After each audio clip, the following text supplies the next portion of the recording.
Hey, everybody. It's the time for the jam session. Your boy Shawnee's back. I was on a little vacation, and I'll tell you, every time I've said this before, I'll say it again. Every time I go on vacation, this is why I don't like going on vacations. Every time I go on vacation, something happens. The market changes. Something, you know, some big news comes out, some big headline, an earnings report, something happens that really shakes up the market. Well, sure enough, happened again for me this time. Let's pull up some charts here, but before we do, let's drop the old disclaimer. Everything we discuss here is for educational purposes only. I'm showing you what I'm doing with my money, and I hope that you are learning something along the way. Oops, let's go back here. Sorry. All right, here's the chart. Here's what I'm talking about, guys. Look at this candle right here. This is the S&P 500. On this candle right here, this is July 17th, this first down day. Guess what, guys? That's the day I left on my vacation. Is anyone surprised? I'm not surprised. The, the entire character of the market changed right there on July 17th, the day I left on my trip. I got back on Monday night. Um, thankfully, nothing in the portfolio got hurt too bad. Nothing nothing suffered from me being away. That's the good news. But I'll tell you, anytime, guys, anytime that you know that I'm going on vacation, an extended vacation, more than say a long weekend, probably a time to tighten up your stops. All right, so here's the S&P 500, the QQQ, even more dramatic. The big caps are taking a beating this morning. By the way, wow, what a turnaround we've had today, intraday so far. The day's got a lot of time left in it, but at the nadir, is that the right word? Nadir. This morning, I mean, things were looking really, really ugly, particularly in the Nasdaq big cap stocks, the big cap tech stocks. But we've put in a nice little reversal this morning. Will it hold? We shall see. But the bulls have got to be feeling at least a sense of relief by today's candle. Maybe this is it. Maybe that was the sell-off we needed.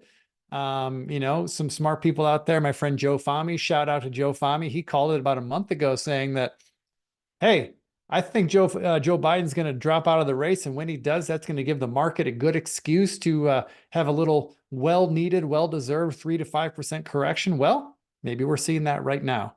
Shout out, Joe. You're the man.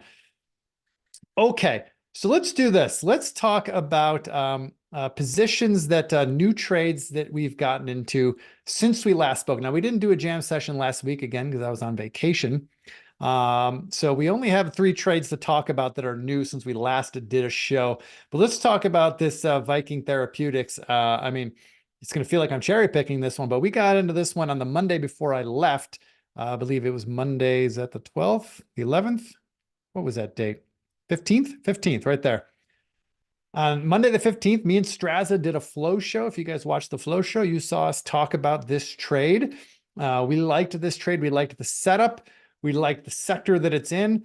And we liked the fact that it actually had earnings coming up. Sometimes earnings is a reason for us to stay away from a trade. But in this case, we thought earnings might give this stock a boost. And sure enough, we're getting that today. The stock is up 36% today following earnings. Trade is going our way. We're long the September 80 calls at 425 is what we paid for them.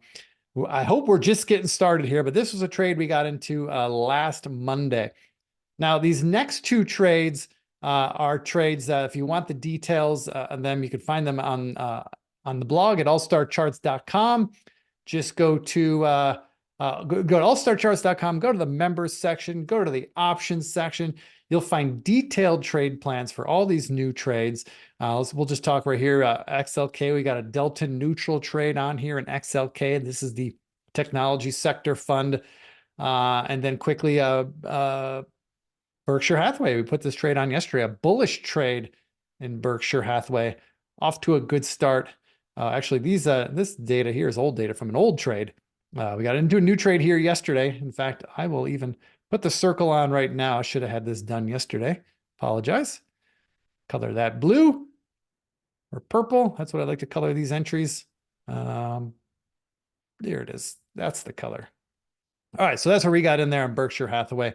Again, all the details for these trades can be found on the blog at allstarcharts.com. All right, let's. I'm doing this backwards. I'm a little out of practice, I think. Usually we talk about the new trades last, but let's talk about the recently closed positions. All these positions are positions that we closed since we last spoke, in no particular order here.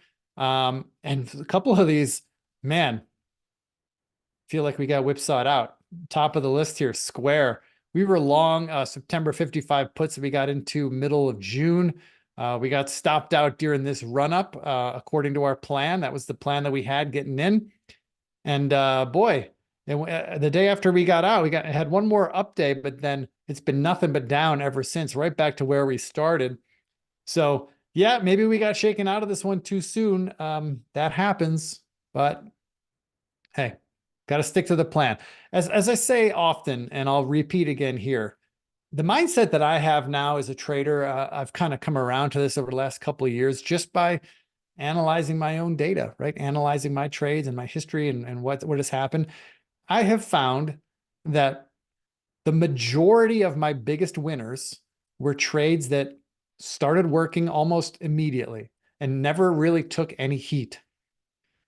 So that being said, yes, this Square might actually sell off and go a little bit lower, but I took a lot of heat in this trade. And generally speaking, if I take a lot of heat in a trade, it's not going to turn into being one of my biggest winners. So no regrets. I'm out of the trade. We paid $3 for it. We got out for 95 cents. Not a total loss, but a loss nonetheless. We are out of Block or Square, depending on what you want to call it. All these companies changing their names. Ugh, whatever. All right, Bill.com. Here was another short trade. We had a short position. We were long the September 50-40 bear put spread. So this is a bearish bet, and it was looking really good. We got in here early June. It was looking really good. Things were going our way, but it found a bottom there on June 20th and never tested it again. And we had lowered our stops a little bit, and we got stopped out here for 228. We paid 360 on the way in. Got out for 228. Not a terrible loss. I'll take those kind of losses all day long. Now, here's one where we may have gotten a little bit lucky. All right.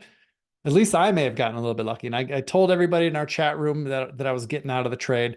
This was APH, one of our better trades of the year. We got into this back in late February. We sold half according to our plan back on May 15th, I believe the date was.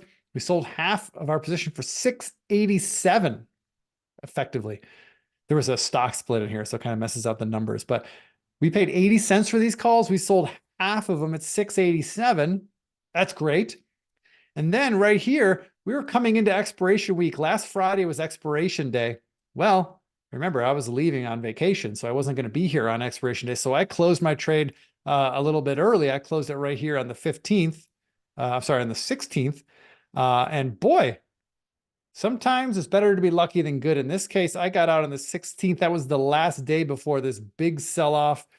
If I was here on the 17th, I would have probably exited this at some point around when the stock broke below 68.75. But lucky me, I top ticked my exit. And for those of you who got out with me, congratulations. We saved ourselves some money. It wouldn't have been a terrible thing if we got out during this red candle. We still already had a lot of gains booked into this trade. So it wouldn't have been a terrible situation. First class problem to have, making less profits than you would have liked, but whatever you got out at, you would have had some profits here. But we got out right that last candle before the big red down day. So, hey, sometimes it's better to be lucky than good, but we are out of APH. All right, here's some more good news. Five below. Here's one where the trade went according to plan. A bearish trade. We were long the August 190 bear put spread. So we were long the 100 puts and short the 90 puts. We paid $1.80 for it when we got in right over here about June 27th, June 28th. Well, the stock was cratering. We never took any heat. Remember what I said earlier? The best trades tend to never take any heat. In this case, we never took any heat. And then a news item came out about, I think it was the CEO is stepping down or somebody important. I think it was the CEO. I don't care. Doesn't matter. But you know what? That also reminds me of another thing we say around here an awful lot is that surprises, whether it's an earnings surprise or a news surprise or a product release surprise, any type of news that the market wasn't expecting, the market reaction to those news events tends to happen in the direction of the underlying trend. So the stock had been going down pretty much nonstop since May 20th. So are we surprised at all that some surprise news came out and it was very bearish for the stock, or at least the market took it as a bearish signal? I'm not surprised. These are the types of things we can expect in a downtrend. So anyway, we got out at 875. That was our plan. As soon as the stock traded below 90, we wanted to take our profits, and we did that on this first red day on July 17th. This is a trade where I was on vacation, or left on my vacation, but I had a resting order at my profit target to get out, and it got hit. I got hit at 875. So we are out of five below. Great trade. We paid $1.80 for it. Got out for 875. That makes up for some of those other losers we've been talking about. All right, Amazon. Here's one where we were long the January 225 calls. We paid $775 for them back on June 26th. Well, looks like that 200 level was just a stone wall for Amazon. We flirted with that 200 level for more than a week up here. Couldn't get through it. Market character changed. We got stopped out. 187 was our stop loss level. Any close below 187 is my signal to get out. I got out of this one a little bit late because of my vacation. Hopefully, I heard from many of you that you got out before I did, which is great. I got out for 520. Hey, we paid $775 for it. Got out for 520. Not terrible. Okay, next up, AMD. Glad we got out of this one when we did yesterday. We got out pretty early in the day, so near the opening print there at the high of that big red candle. And then, AMD got caught up in the big sell-off that NASDAQ had yesterday. It continues this morning. We were in a bullish risk reversal. So we were short the October 150 puts that paid for the 210 calls. We got in for $1.75 net credit on day one. Well, I had to close it yesterday. It cost me $10.15 debit to get out. So all in, we lost, what's the math on that? About $8. Not ideal, but hey, could have been a lot worse. And that's the price you pay when you have unlimited risk. I mean, again, not a terrible loss here on a $160 stock, losing $8. We can come back from that. No big deal. Finally, the last trade we've exited, and we got out of this one today, was Microsoft. We were in a January 475, 525 bull call spread. Got into this one about June 13th, paid $14 to get in. Trade was looking great, like all the other big caps. It was looking great, but the market changed. Our updated stop was at 430. We closed below it yesterday. I got out of this trade near the open today. Got out for 890. We paid 14 to get in, got out at 890. Not terrible. Not terrible. All right. But hey, it's a mixed bag. We had a couple of big winners and a handful of losers, and that's how it goes. All right. The last thing I want to show for you guys is updated stops. We got 5 positions that we're updating our stops on. In no particular order here. We got Morgan Stanley. We are updating our stop to 99.50. We're long the December 105 calls.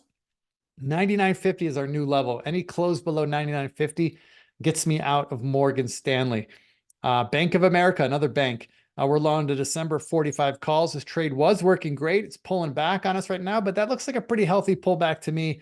But $40 is our new level. Any close below 40 invalidates this trade, and I'll get out.